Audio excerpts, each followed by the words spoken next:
Commission Shift is a new nonprofit. We launched in March 2021, right after Winter Storm Uri hit Texas. We had planned to launch with a big report about orphan wells, and we did, but it being right after Winter Storm Uri, we were in a position where we had to respond to the Railroad Commission's role in the power outages. It was an intense time to be planning the launch of an organization and living through extremely cold weather in Texas that we weren't prepared for. We were still in the pandemic, so people were in lockdown due to COVID-19, not having vaccinations. And, it was a stressful time. What we learned was that the Railroad Commission knew 10 years ago that they needed to weatherize the natural gas supply chain, and they didn't act.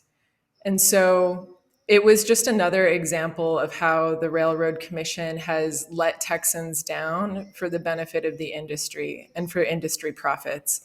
And so one of the reasons why we created Commission Shift is because not enough people know what the Railroad Commission does.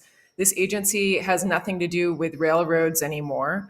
They regulate oil and gas development, coal and uranium mining, and pipeline safety in Texas, among a few other functions. The Railroad Commission also oversees gas utility rates in Texas.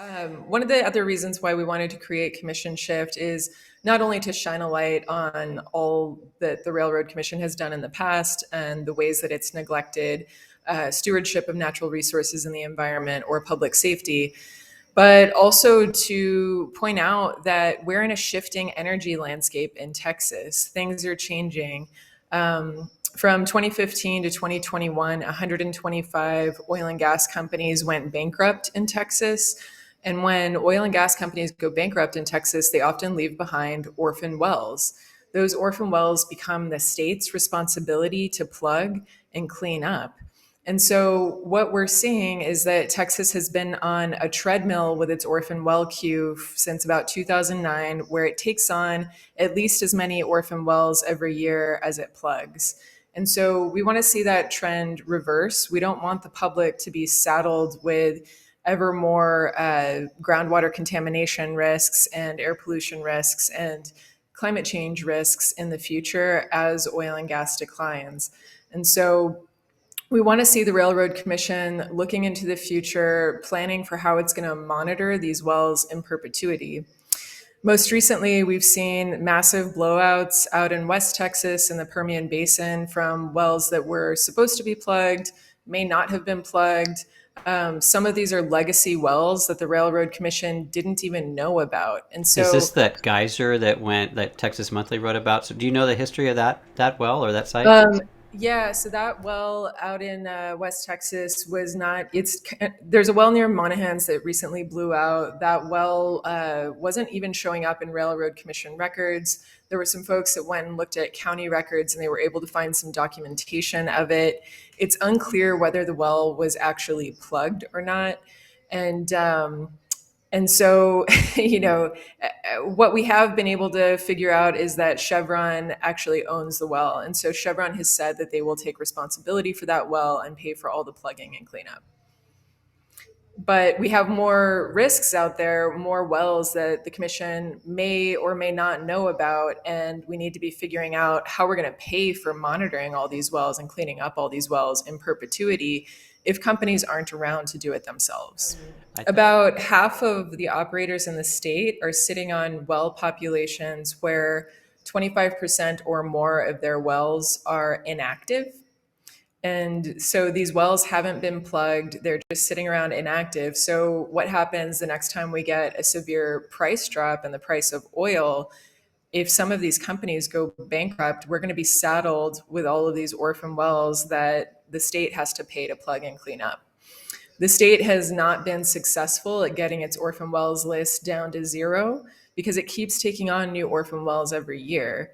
And if the rate of new orphan wells starts to increase, we're never going to get a handle on it. And so How we need to, yeah. how many And so, thousands do we have in the roll right now? so right now there are about 7,400 orphan wells on the list, but meanwhile there are around 140,000 inactive wells sitting around unplugged. And so, aside from those inactive wells, we also have tens of thousands of marginal wells that are producing in the state of Texas. Many of these marginal wells are actually uneconomic. They get tax exemptions and tax credits to be able to keep producing.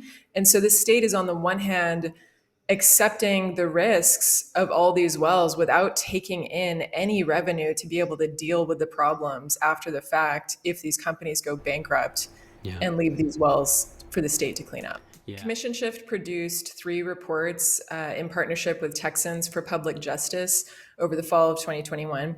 And those reports are called Captive Agency. We looked at the personal financial statements that the commissioners submit to the Texas Ethics Commission. And we compared some of the companies that show up on their financial statements with the companies that they're making decisions about on the Railroad Commission docket. And so we found that the railroad commissioners are not always recusing themselves. Actually, we found that the commissioners have never recused themselves with respect to any of these financial interests that they have.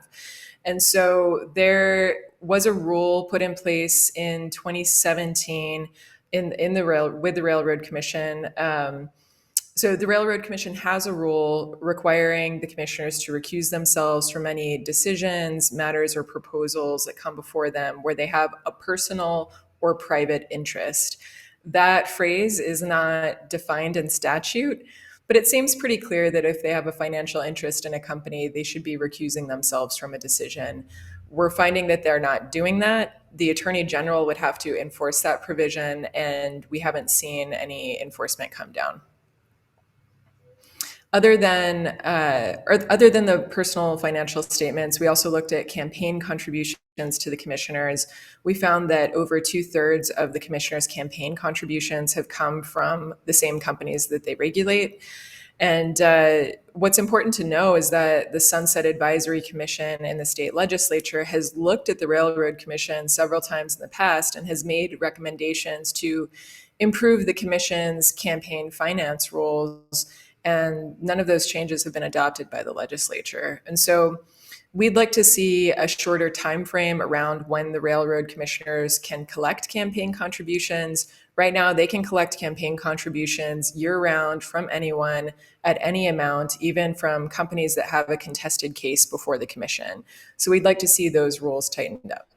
And I think what's important to realize is that even if the commissioners did resign, we would still have the same problems if we don't change the conflict of interest policies at the commission. And so we have to look back at these recusal policies. We have to look at how they're enforced. We need to strengthen those rules, create a better enforcement mechanism, and then we need to solve the campaign finance problem. Because right now, these oil and gas companies have far more leverage over these elected officials than the average voter does. I mean, there's a couple of ideas. I mean, I think the important thing for the public to know is that they can change the way this agency is designed, structured, and how it functions. I think too often I talk to people and they're disillusioned with the structure of the agency. They throw up their hands and they say that you're never going to change it. But what we saw recently was that the Railroad Commission proposed a critical infrastructure rule in response to Winter Storm Uri that was going to allow operators to opt out of weatherization requirements simply by submitting a form without any reasons. And we did a call to action. Over 900 individuals commented on that proposed rule, and the Railroad Commission ended up accepting 3 of our top recommendations to change that final rule. And so now it's going to be much harder for companies to opt out of future weatherization requirements. And so we can change the Railroad Commission, we can change the way it's structured, and it's important for the public to realize that. It's also important for the public to know that government should be working for the people of Texas, not a few deep pockets. I think we are used to having a government that functions this way, that's not responsive to the public. If you talk to people in other states and you tell them that our commissioners aren't recusing themselves from decisions that they have a financial interest in, people are astounded. They can't believe that we've been putting up with a system like that. And so we don't have to put up with that any longer.